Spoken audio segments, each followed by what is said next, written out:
Good afternoon, YouTube people world. Whoever, wherever. We got a lot of wind. Already seen 2 semi trucks rolled over or blown over. And hopefully that guy gets blown over. I do not like prime truck drivers. I swear they don't have a driver's license or a clue on how to drive. But anyway,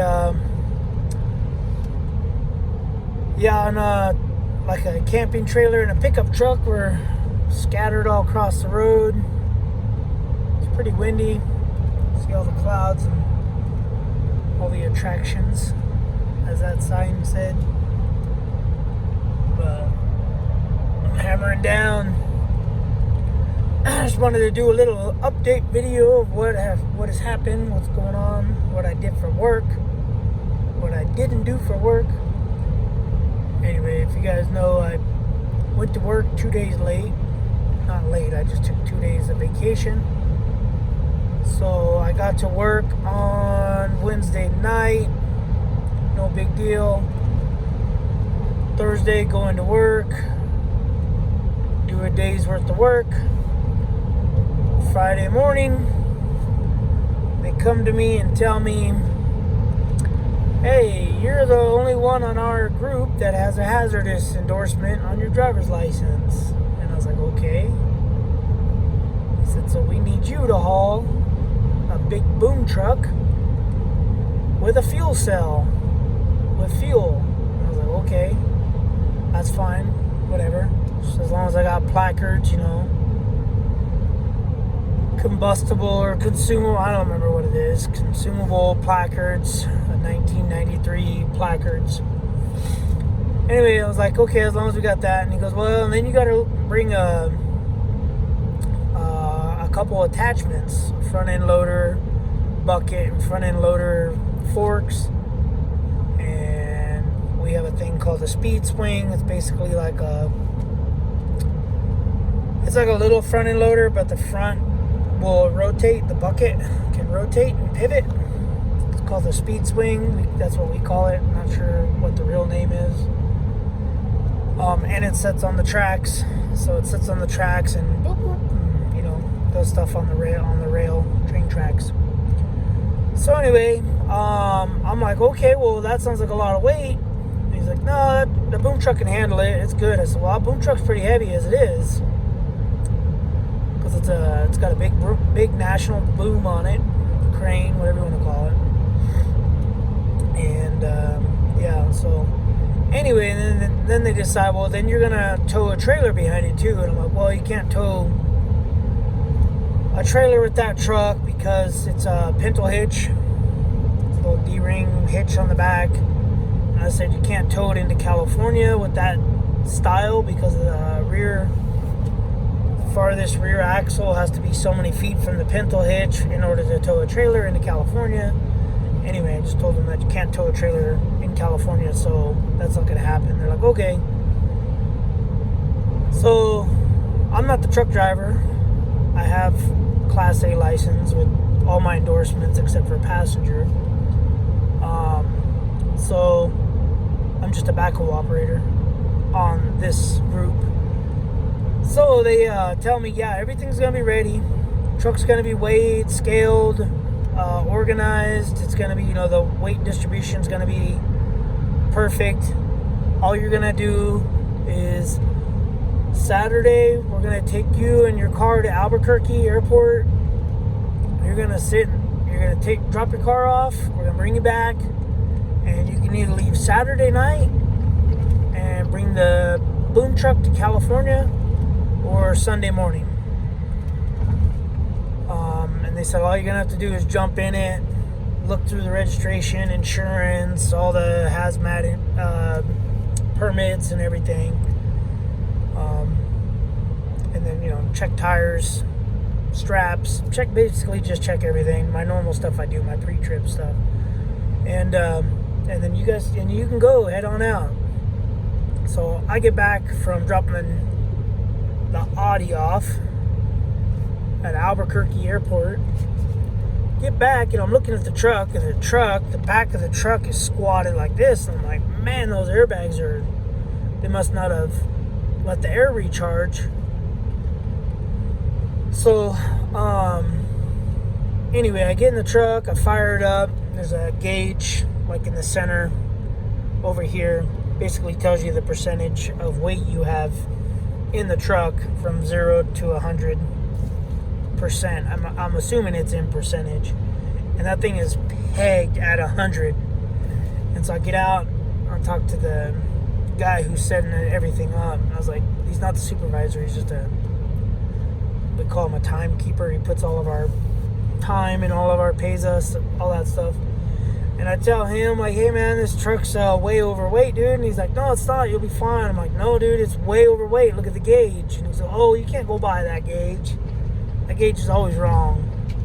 He's like, I've been doing this for 20 years, Vato. You're fine, Vato. And I'm like, dude, it's not good. So I was like, so I started looking at all the tags and all the stuff on all the equipment, the weight tags. Fuel cell weighed 1,658 pounds, so we're gonna call it 1,700 pounds plus the 100 and something gallons of fuel in there. It's 7 pounds per gallon, so let's just call it 700 pounds. So we got 2,400 pound just fuel cell. Oh, let me step back. So they went to the scale empty, which was far away. So that's why they went when they were empty. They went all the way up there, like an hour and a half out of the way, go to the scale to weigh the truck. Empty. But it wasn't empty. Anyway, 44,000 pounds empty. 44,800 pounds. So, and it's only rated for 54,000 pounds. So that gives me just under 9,000 pounds. I can't remember. Just call it 9,000 pounds of load that I can put in there. So, we got 2,400 pounds for the fuel cell. The front end loader, the loader bucket, weighed 4,400 pounds or 4,800 pounds. I couldn't remember. So that's 7,000 pounds right there. Roughly, give or take 200. And then we had the forks. The forks had a tag on it that said 2,400 pounds. Let's say 2,400 pounds. So that's, I don't even know where I'm at now. 24, 44, 60, 7,000 pounds plus 2,400 pounds. That's 9,400 pounds right there. Right there, I'm out. I'm maxed out. So we had the speed swing bucket, 2,200 pounds. The speed swing forks, I think they were like 1,500 pounds. They might have been like 1,480 pounds. And then we had a magnet. The magnet for the boom truck supposedly weighs 2,000 pounds, but I don't think it does. I think it weighs like 1,500. And then the grapple for the boom truck, which weighs another 1,500 pounds. So if you're doing the math, I'm roughly at 8,000 pounds overweight. And they wanted to put more stuff on this truck. And I'm like, man, no, we're not putting any. So the guy's like, oh, Vato, just take it down to the scale on your way down there to whatever. I was going the southern route. Alamogordo was the closest scale the way I was going. Just a public scale. So I go, get on the public scale. I drive the truck all the way down there. And it's heavy. I can feel it's heavy. The front end's bouncing, the front end's real light. Anyway, I get to the scale.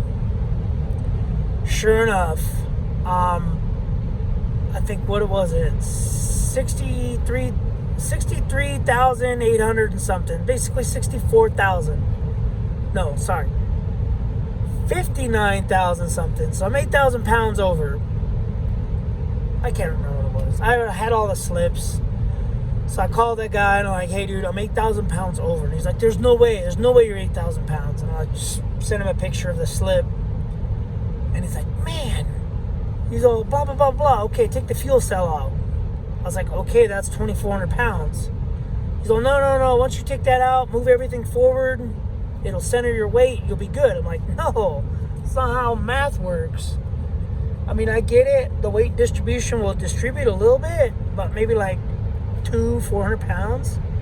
Not, another 6,000 pounds or 5,500 pounds. Anyway, so we move everything forward. Boom, I go to the scale. I take the fuel cell off, move everything forward, go to the scale. Sure enough, 41,000 pounds or 4,100 pounds overweight still. I'm like, dude, I'm telling you, we got too much weight. We're going to have to unload the speed swing bucket, the speed swing forks, and probably the grapple and the magnet. And we had some material in there too, like some railroad type plates and some, they call them joint bars, where they joint the rail together. Anyway, so he's like, all right, we'll take the forks off, take the bucket off, and then we'll go reweigh. So we go reweigh. Sure enough, we're still, I don't know, 900 and something pounds over. So we go back, take all the bars, all the tie plates off, all the miscellaneous parts on there, and I'm 80 pounds under. So that's total weight under. Well, I wasn't looking at the axle weight. So the axle weight for the front was 20,000 pounds for the front axle, and the rear axle was 34,000, so 54,000 pound, combined or gross vehicle weight rating. So, I get to Lordsburg, New Mexico, and I'm like, you know what? The gauge is still showing I'm heavy. Let me go weigh myself. So I go weigh myself, and sure enough, I'm still 800 and something pounds. Now I realize I'm 860 pounds too heavy in the rear axle.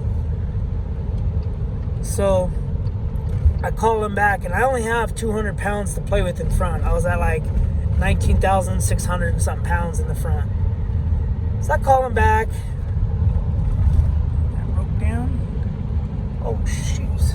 Yeah, tractor fell off. Something fell off. So anyway, I call him back. Hey, I'm 800 pounds too heavy, and I'm only light 200 pounds in the front. It's like 19,800 pounds in the front. I can't move the 800 and something pounds. I'm gonna have to take this magnet off. No, don't take the magnet off. What else can you take off? I'm like, dude, I can't take anything else off.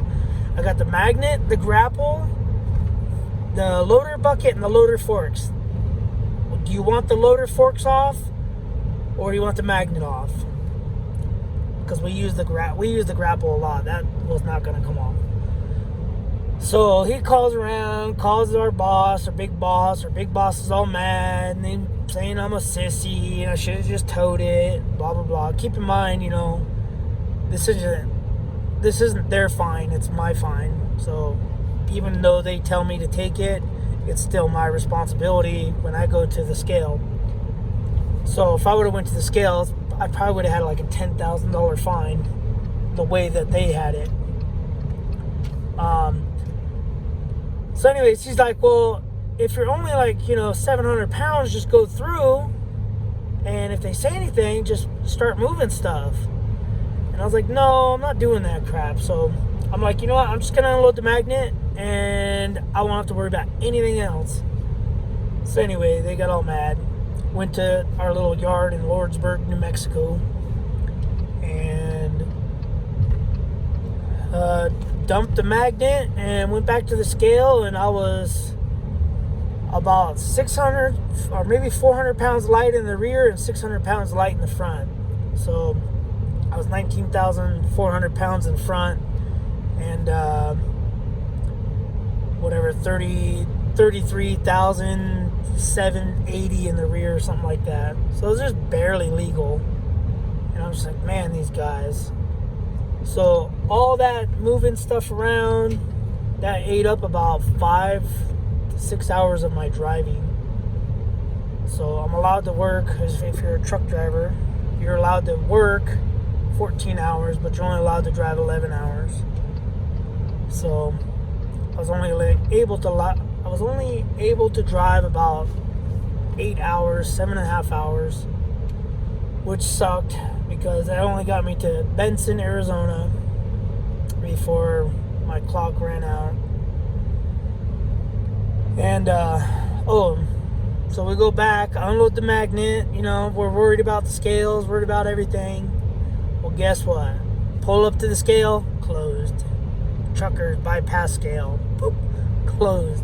Like, really? All of that for a closed scale? But regardless, if they had a portable scale or if the scale was open, it would have been my fine. And I'm not paying $20 whether, I don't want to pay $20 if I don't have to, let alone, $10,000 to $12,000 fine for this company. I already paid too much, I think, as it is, but yeah, so I go through, pass that scale, stop in Benson, Arizona, stay the night, and I was trying to get fuel that night, but I exceeded the fuel card, I'm assuming from getting all the weigh scales, so I got like 8 of them that day. But yeah, so I couldn't get fuel that night, so I had to fuel up in the morning. And then started trucking through, and there's like 2 weigh scales right inside of California, and they were both closed. And then I come up into Banning, California, and that weigh scale had a huge line, probably like a 2-mile long line that I was sitting in. And then I got up to the sign and it said whatever, trucks bypass scale, whatever. So I got over and hammered down and then sat in traffic. But yeah, it was a nightmare. Anyway, that's what I did. This video is going on way too long, and I'm all over the place, but ain't got nobody to talk to on the telly, so I figure might as well make a video of me driving and following vehicles. What do you guys think that is? I don't know. Some sort of, I don't know. That's weird. Anyway, so yeah, hopefully I don't hit any snow. If I do, I got that Audi AWD all-wheel drive.